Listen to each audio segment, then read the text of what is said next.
Welcome back to your daily bedtime stories. Tonight's story is Ouma Ruby's Secret by Chris van Wyk.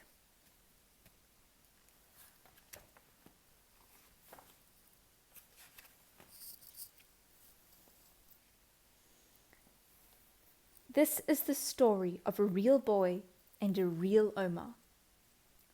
A long time ago, miners dug into the earth for gold, and they left behind this mountain of yellow sand and rock. From the top of the mine dump, the houses and the cars and people looked like toys. Down below is a suburb called Rivoli. On 13 Flinders Street is where Chris lives with his mum and dad, 2 brothers and sisters. Chris loves reading. He reads everything. Books, comics, magazines, even the label on the tomato sauce bottle. This is Chris's granny, Ouma Ruby. Ouma Ruby lives in Coronation. That's quite a walk away. You can chew the sweetness out of 3 Chappie's bubblegums before you reach Ouma's house. Chris loves going to visit Ouma Ruby. She has fruit trees in her yard, and in the summer the branches sag with the weight of peaches, apricots, and grapes. The mulberries give everyone a purple smile. Dozens of cousins, uncles, and aunts all live at Ouma Ruby's house. There's always someone singing, playing music on a homemade guitar, or making jokes.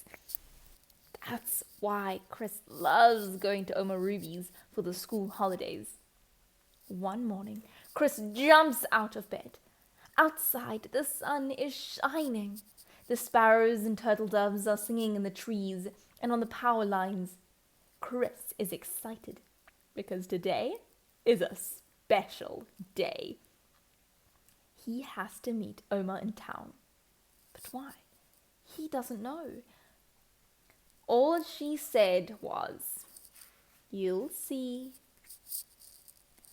Chris has a bath and gets dressed in his black shorts and blue shirt. He hops onto a bus that goes into town. He stands on the corner of Pritchard and Diagonal Streets. He waits for Ouma Ruby. Hundreds of people walk past, but not Ouma Ruby. Does he have the right day? The right corner? The right... Ouma Ruby! Ouma Ruby kisses him and wipes the sweat off his nose. "What a surprise," asks Chris. But Ouma just laughs and says, "You'll see. You'll see." Ouma takes his hand and they walk down the street past the shops and Indian hawkers sitting behind their little red hills of curry powder and yellow hills of bori. And this is where they stop. They walk into a bookshop. There are books everywhere. Books about adventure, travel, the sun and the stars, the people and places of Africa. Ouma Ruby looks at her excited grandson and smiles. "You may choose too," she says. "Whoa! Thanks, Ouma." He chooses 2 books and holds them up for her to see. Ouma puts on her reading glasses. Then she pages slowly through each book. "Good choices," she says. Ouma pays the man behind the counter. Chris begins to read the books straight away. 2 weeks later is a special day. It is the 29th of May. Ouma Ruby's birthday. But why is Chris not happy? Because everyone is going to Ouma's party and he does not have a gift for her. He wanted to buy her purse, or earrings, or blue scarf, but he has no money. Chris has an idea. I will write her a letter, he thinks. In the letter, I will tell her how much I love her. I will ask her to read it out at the party so that everyone can hear how much I love her. That will be my gift to Ouma Ruby. Chris writes, Dear Ouma, I wish you a happy birthday today. Thank you for buying me books and letting me spend all my holidays at your home. I love you, Chris. Now Chris is happy. Everybody is at the party. Uncles, aunts, boy cousins, girl cousins, teenage cousins, and baby cousins. And on the table, chocolate cake and rainbow cake, biscuits and sweets and samosas and curry balls, cool drink and tea.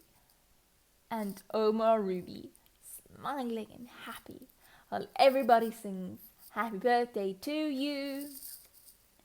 Chris takes his letter from his pocket and goes up to Ouma Ruby. He gives her the letter. What is this, son? She says. It's a letter, Ouma, for you. Read it. Read it out loud. Not now, Chris, she says. Later. No, Ouma, you must read it now. I don't have my glasses, says Ouma. I'll fetch them for you. Chris's mum pulls him away from Ouma. Leave your Ouma alone, says Mum. But I want her to read the letter, he says. Your Ouma can't read, says Mum. Your Ouma can't read. Chris looks at his Ouma in surprise. But I can read it to her, he says. And he does. I love you too, Chris, says Ouma. And Chris gives her a birthday hug. The end. Sleep tight and don't let the bed bugs bite.